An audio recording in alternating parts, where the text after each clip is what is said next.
So, close your eyes for a second. I really want you to go somewhere with me today.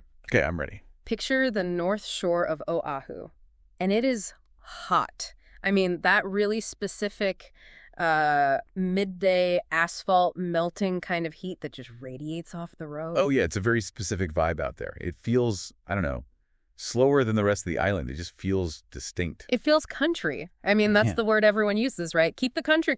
Right. And there is one specific image that almost everyone conjures up when they think of this place. You are standing in a line that just wraps around this old historic building, and you're waiting for a cone of finely shaved ice, totally drenched in syrup. Yeah, like rainbow or lilikoi. Exactly. Maybe a snow cap of condensed milk on top. You're talking about the iconic Matsumoto shave ice. It's practically a rite of passage. I mean, if you haven't stood in that line, have you even really been to the North Shore? Honestly, probably not. It's the postcard image. But, and here's where we really start our deep dive today. If you look past that snow cone, and you look past the tourists and the convertible Mustangs, and you actually look at the building itself. Yeah. And then you look at the land it sits on, and that massive, just giant wall of green mountains rising up behind it, you start to see a much bigger, much more complex story. You really do. Yeah. Because we aren't just talking about a shave ice stand here. We're talking about the story of who owns that land and the really immense pressure they are under to manage it. Oh. We're looking at a 26,000-acre puzzle. Which is just a staggering number. So today we are doing a deep dive into the multifaceted initiatives of Kamehameha schools, or KS, as they're often called. Right. We've got this huge stack of documents here that paints a picture of a landowner trying to do something that sounds almost impossible. They're trying to balance modern cutthroat economics with ancient Hawaiian values. It's a fascinating case study, really. For this dive, we're pulling primarily from the Imua publication from 2008. Which is a super detailed source. Yeah, it lays out this massive North Shore plan.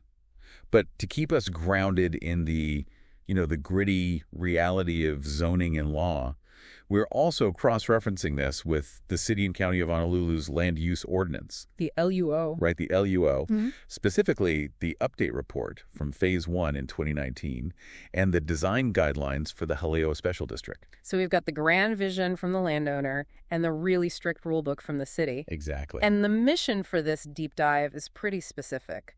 We want to figure out how a major landowner, specifically a beneficiary trust like Kamehameha Schools, how do they redevelop a historic town, restore ancient fish ponds, and overhaul their entire educational philosophy, all without selling out that country feel that gives the place its value in the first place? It is a total high-wire act.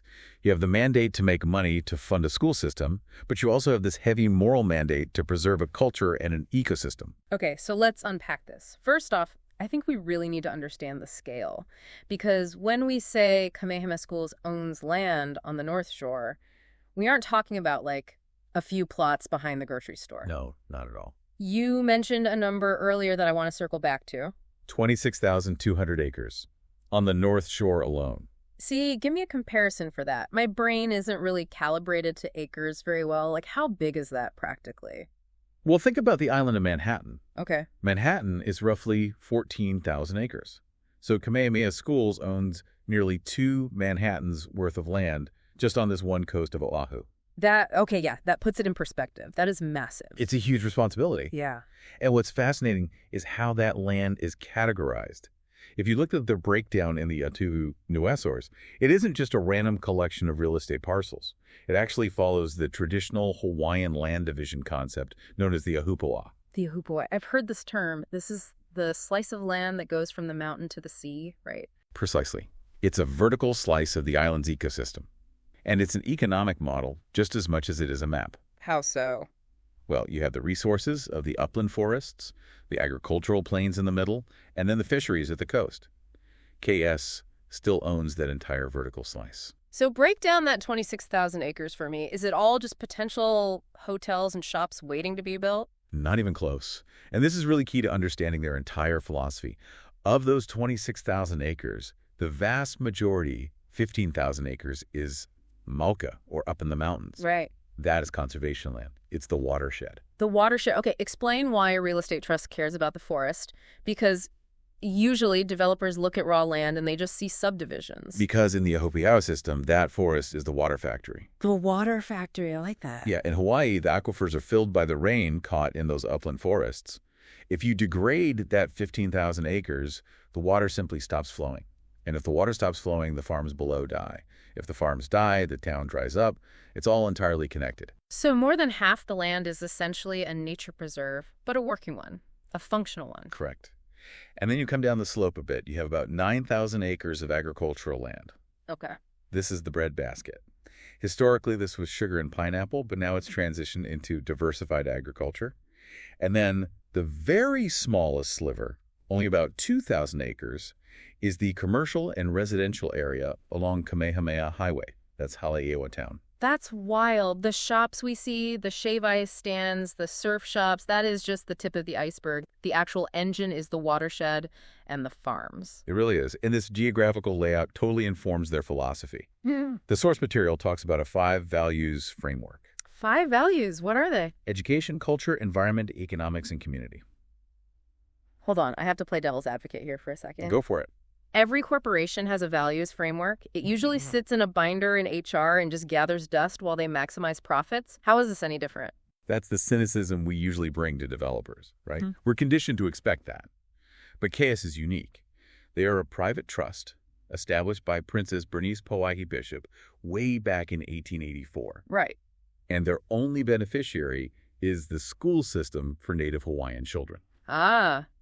So there are no shareholders demanding a quarterly dividend. There are no Wall Street earnings calls to worry about. Exactly.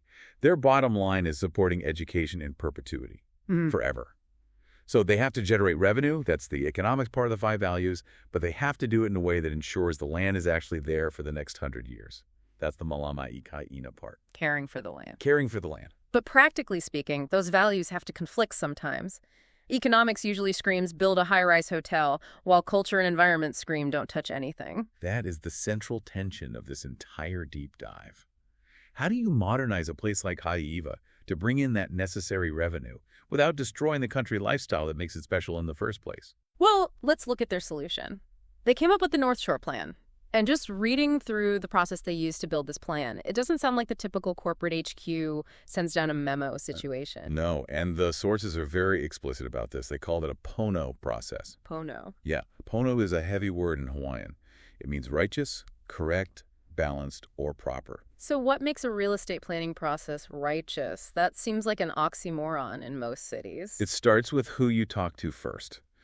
Kalani Fronda, the asset manager quoted in the text, says, and I quote, "Because we are a Hawaiian institution, we wanted to be culturally and spiritually sound." Wow. So before they drew up blueprints, before they hired the fancy architects, they went to the kapuna. The elders. The elders. They held over 30 meetings starting way back in July 2006. 30 meetings. Over 30.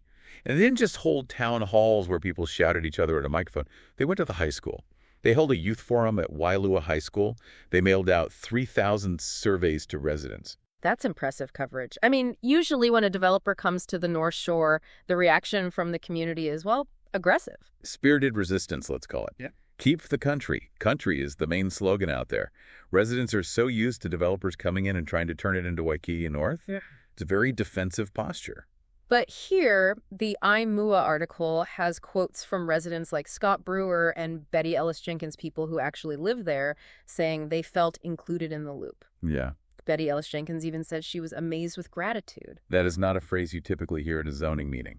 Amazed with gratitude. No, usually it's more like, get off my lawn or we'll sue you. Exactly. Yeah. It speaks to the difference between consulting a community, which usually just implies telling them what you're already going to do, and actually collaborating with one. Right. The plan wasn't just about placing buildings. The vision was to create a healthy and abundant gathering place. And to do that, they identified what they called 7 catalyst projects. Catalyst projects, I like that term. It implies that if you start these specific engines, the rest of the community momentum will just naturally follow.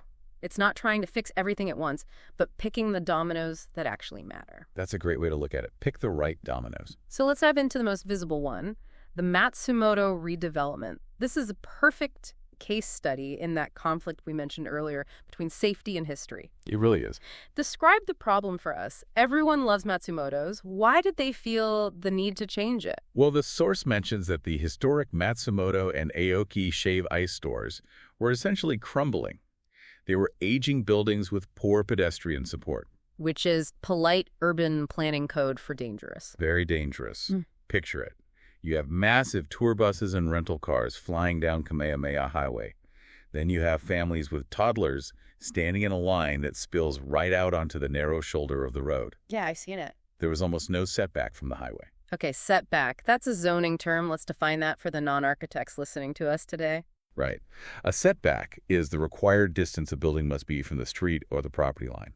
Historically, in the plantation era, buildings were built right up against the road. That was the style. But modern safety standards and the sheer volume of tourists today made that totally untenable. So the easy economic solution would be to just tear it down and build a generic strip mall set way back, right? Lots of parking in front. That's the standard suburban model we see everywhere in the country. That would be the Walmart model. You're right. But that completely kills the vibe. That kills the country feel. Yeah. So KS had to get creative. They decided to renovate the historic storefronts to keep the look, but then develop the actual retail space behind them. Oh, behind them. Yeah. They planned a new side street, perpendicular to the highway, with benches, sidewalks, and parking tucked away out of sight. So you basically move the geometry of the town. You take the people off the dangerous highway and put them into a little safe village square. Exactly. Yeah. You keep the icon, but you fix the function. That makes a lot of sense. Now, this is where we have to bring in the city's role, because KS couldn't just build whatever they wanted, even on their own land. They were operating under the Haleiwa Special District Design Guidelines. The special district. This sounds like the city saying you are on a very tight leash. It is a very tight leash. Yeah. The guidelines are incredibly strict. The LUO source states the goal is to preserve and enhance Haleiwa's existing rural low-rise form. It explicitly mandates subdued materials and plantation-style architecture. So absolutely no glass skyscrapers, no neon signs. Definitely not. But here's the nuanced part of the regulation that I found fascinating. The guidelines require a 10-foot front yard setback for street trees. Okay, that makes sense for pedestrians. But, and listen to this, it also says that 50% of the building frontage must be exactly at that setback line. Wait, explain the logic there. Why force half the building to be exactly at the line? It's to prevent that strip mall look we just talked about. If you push a building way back behind a sea of asphalt, you destroy the walkability. You destroy that main street feel. The city actually requires the buildings to form a street wall to keep it feeling intimate and historic. Ah, so that's why even the brand new buildings in Haleiwa feel cozy. They aren't hiding at the back of a parking lot. Correct. So the redevelopment we see today, the wood siding, the corrugated tin roofs, the deep overhangs, it is all a result of KS's vision dancing with the city's very strict design code. It's almost like a regulated nostalgia. In a way, yes. Regulated nostalgia. Yeah. But it serves a vital function. It allows the economics to happen without sacrificing the culture. And speaking of function, the plan wasn't just about shave ice and tourists. They listed a Haleiwa Town Center as another catalyst project. Right. And this addresses the community value.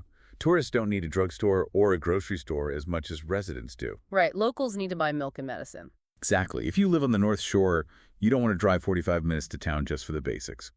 So the plan called for 50,000 to 100,000 square feet of commercial space, but specifically targeted for local services. And one detail jumped out at me in that section. They included a permanent site for a Kamehameha preschool right in the commercial center. Which connects right back to their core mission.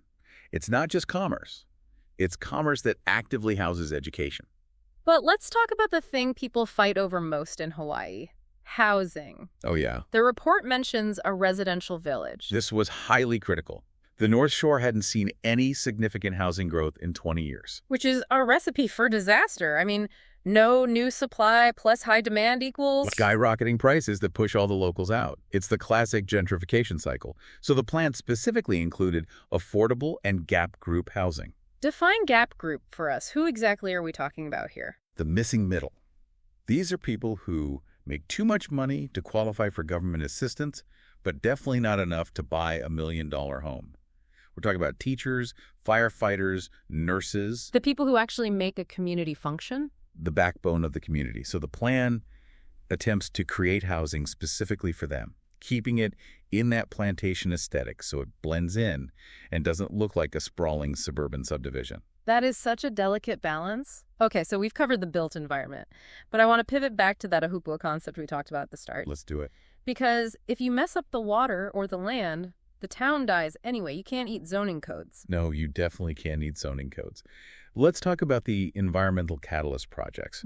There's one that really stood out to me in the source material, Loko'ia Fish Pond. Yes, this feels like a real passion project in the plan. Tell us about Loko'ia. It's an absolute gem. It's located right near the Anahulu Stream Bridge. And historically, this wasn't just a scenic little pond. It was a refrigerator for the Alii, the Hawaiian royalty. A refrigerator. It's a high-tech food security. Ancient Hawaiians engineered these massive ponds with these specific sluice gates. They call them makaha. Makaha. Yeah. And these gates allowed small young fish to enter from the ocean, eat and grow fat in the nutrient-rich pond, and then it would become too big to swim back out through the gaps in the gate. It's brilliant aquaculture. That's incredible. It's like automatic harvesting. Truly. But over the last century, it had been totally neglected. It was overgrown, filled with silt, just falling apart. The KS plan allocated $300,000, which is a significant chunk of change, not to build condos on the waterfront, but to clear it out and make it a functioning fish pond again. And the management model they chose is really interesting to me. It's not KS employees in uniforms out there doing the weeding. No, it's a community entity managing it. They integrated it with Ina Ulu, which is their land legacy education initiative. Oh, I see. So you have local school kids coming down to clear invasive weeds, to rebuild the traditional rock walls. The pond essentially becomes an outdoor classroom. It's seeing the land as a textbook. And as a source of literal sustenance. But here is the hard truth about agriculture and aquaculture. You can't have a fish pond, or farms for that matter, without fresh water. Right. And that leads to the least sexy, but probably the most expensive catalyst project in the whole plan, agricultural water improvements. Yeah, this is the infrastructure crisis that most people don't ever see because it's literally buried in the bushes. Exactly. When Waialua Sugar closed back in 1996, it left a massive void on the North Shore. The plantation used to maintain all the irrigation ditches and reservoirs, but when they left, that entire system started to fall apart. Just degraded over time.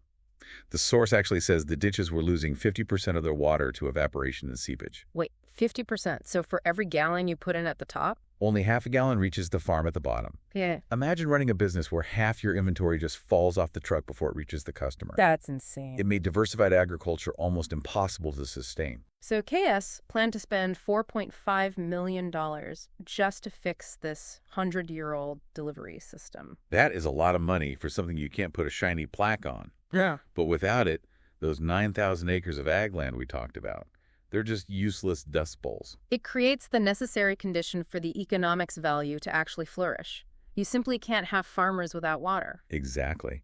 And speaking of utilizing natural resources, they also threw in a feasibility study for a wind farm at Kaualoa as another catalyst project. Which, if I remember correctly, eventually became one of the largest wind farms in the state. Right. It completely aligns with what they call the Sustainability Institute vision. Which is what? Using KS land to actively research and demonstrate sustainable living practices. So when you step back and look at this North Shore plan as a whole, it's incredibly layered. It really is. You've got a restored fish pond, which is ancient tech, a wind farm, which is modern tech, a fixed irrigation system, plantation tech, and a meticulously redeveloped town center. It's a total portfolio approach to land management. But I want to zoom out even further for a minute. Okay, zoom out. We've been talking about what KS wanted to do with their land, but we have to look at the broader context of what was happening in the city's legal framework at the same time.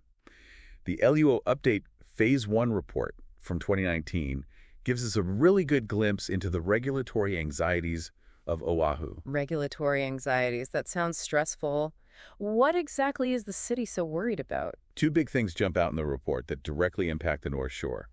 First is the monster home issue. Oh, the monster homes. This was huge in the news a while back. It was everywhere. People were buying up lots, tearing down these old single-story neighborhood bungalows, and putting up giant, boxy, 10-bedroom houses that were essentially illegal apartment buildings. Right. Completely changing the character of a neighborhood overnight. You go from a quiet country street to a concrete canyon packed with cars. Exactly. The LUO report discusses the deep tension around Bill 80 and the urgent need to preserve neighborhood character. Which mirrors exactly what the Haleiwa Special District was trying to enforce. Precisely. KS was voluntarily doing on a massive scale what the city was desperately trying to legislate elsewhere, which is keeping the scale human. And what was the second theme in the LUO report? Climate change, specifically sea level rise. The elephant in the room for literally any coastal landowner. Especially for Haleiwa. If you look at the topographical maps, that commercial core is right on the ocean. The LUO report talks extensively about adaptation and resilience. How does KS handle that? Well, KS is in a really unique position because they own the land Malka up the mountain. Right. The Ohupua. Yes. They actually have the physical space to retreat inland if necessary. Most coastal landowners don't have that luxury. They just have a seawall and a prayer. That is a huge advantage. The LUO report also mentions something called complete streets, doesn't it? Yes, the move toward multimodal transportation. Things like bookie bikes, the rail project, better pedestrian sidewalks. Which totally validates the Matsumoto plan again. They prioritize the pedestrian over the car by building that side street and pulling the line away from the highway. They were basically ahead of the curve. Good planning often anticipates regulation. KS was solving for pedestrian safety in 2008. The city codified it much later. Okay, I want to shift gears completely here. Sure. We've talked about land, we've talked about buildings, water, wind.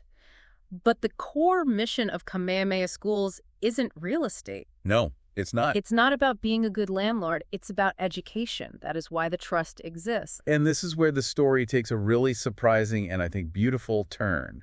Because the real estate is just the funding engine. The destination for all that money is the classroom. The IMUA source drops a statistic that I think would honestly shock most people. Let's hear it. At the time of the report, KS had about 5,400 students on their three main campuses, Kapalama, Maui, and Hawaii. But, and here's the kicker, there were 60,000 Native Hawaiian students in the Public Department of Education system, the DOE. Do the math on that. That's more than 10 times as many Hawaiian kids outside the gates of KS as inside. It's a staggering gap. For a long time, the public perception of KS was one of extreme exclusivity. It was like the Charlie and the Chocolate Factory golden ticket. Right. If you got in, your life was set. You had amazing resources.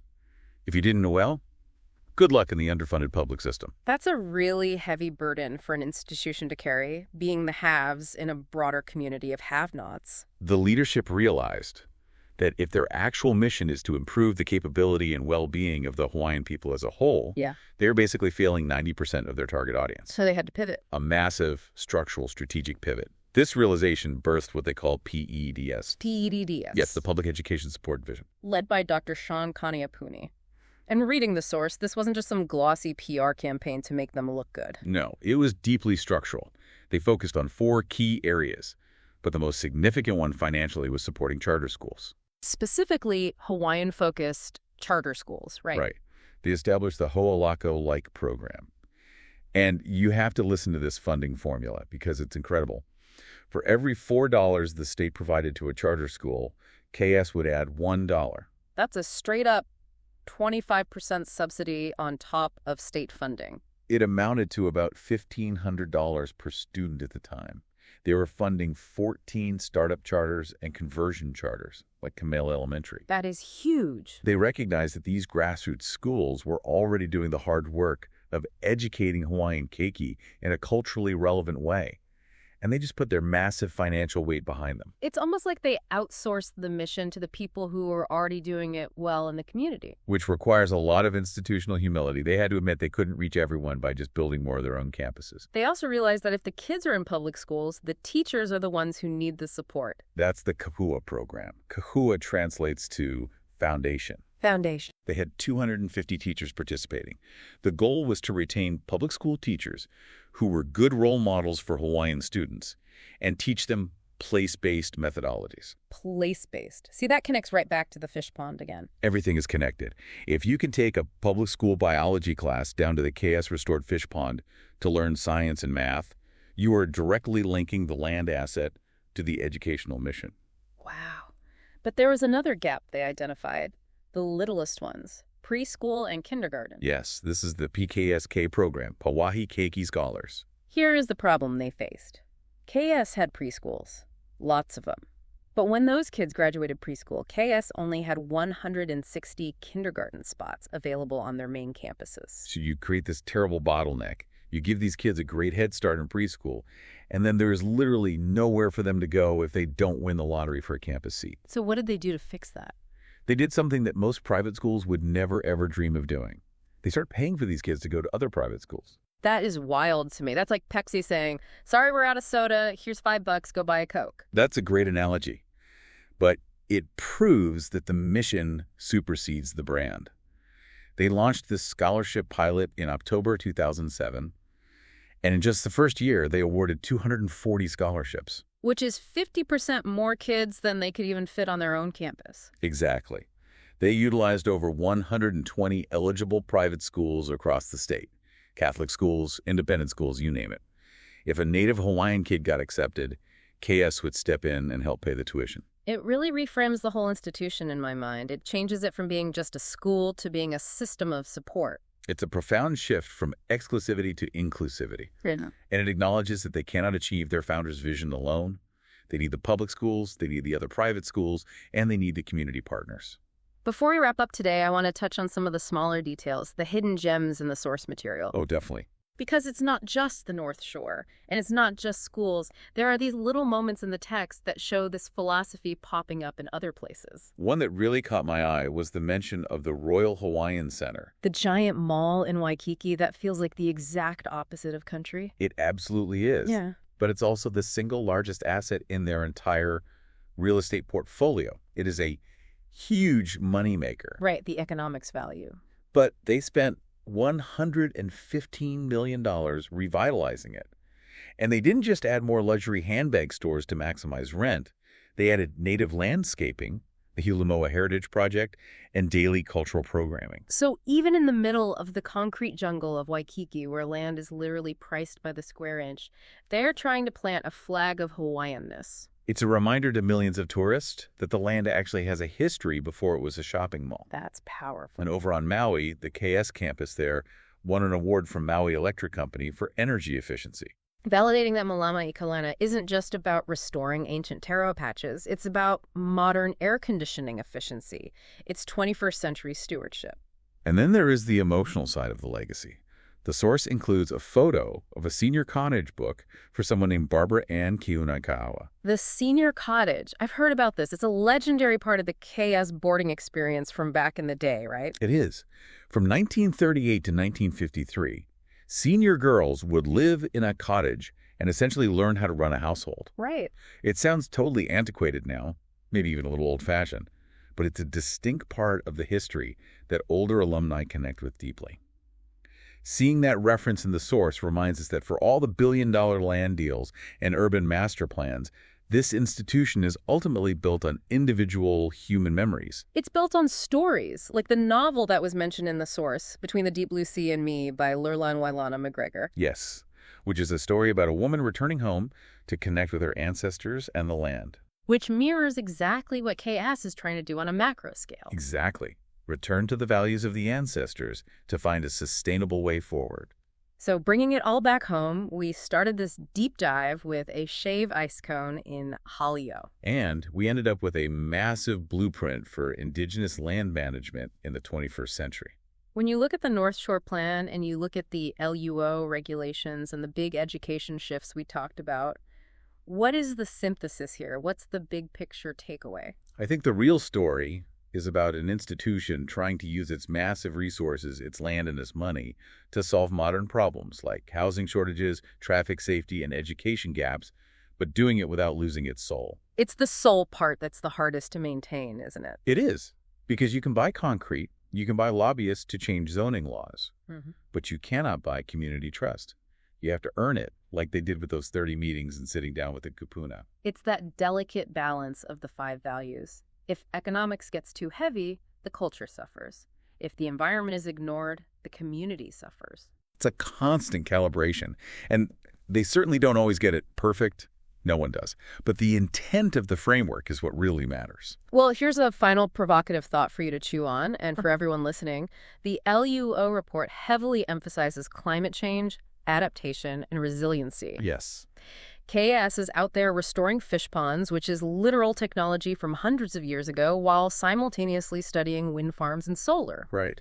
Is it possible that this back to the future approach is actually the only way for island communities to survive climate change? Maybe the answers for sea level rise aren't just high-tech concrete seawalls, but also restoring the natural wetlands and fish ponds that used to handle the tides naturally. That is the ultimate question. Yes. Is the ancient Ohupua system actually the most futuristic city planning model we currently have? It's something to think about next time you're stuck in traffic waiting for a parking spot in Haleiwa. Look at the new sidewalks, look at the building setbacks, and remember, it's all part of a much bigger plan to keep the country. And to keep the people connected to it. Thanks for diving in with us today. We'll see you on the next one.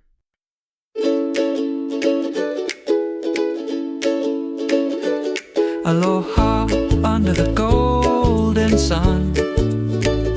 Wildlife Hawaii Radio Deep Dive.